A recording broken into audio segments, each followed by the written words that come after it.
In this video I'll be explaining disc brakes. Now there's generally two kinds of disc brakes. You're either going to have floating or fixed. Now floating disc brakes are fairly simple. What happens is you're going to have your wheel axle connected to your brake rotor, which is connected to your tire. So your brake rotor will rotate, but this caliper right here will remain stationary.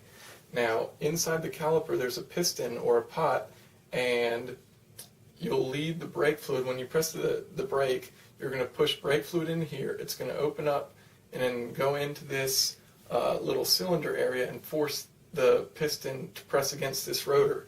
When the piston presses against the rotor, the caliper is going to move in, and they're going to squeeze together on that rotor, which is connected to your tire. So it'll be turning kinetic energy into heat energy through friction with this rotor. On the other hand, a fixed disc brake is a little more complicated. What happens is this caliper itself will not move left or right. It'll remain stationary while this rotates, and you're going to have multiple pistons. So when you press the brakes, you're going to have the brake fluid come in, and it'll fill these multiple pistons and press together on pads onto the brake rotor. Now, with multiple pistons, it'll generally apply more evenly, and fixed brake calipers are generally more expensive, but they do have better performance for the most part. Now there's several things to mention also. There's multiple pistons disc brakes and single piston disc brakes. Multiple piston disc brakes, it's pretty self-explanatory. There'll be more than one piston in the disc brake.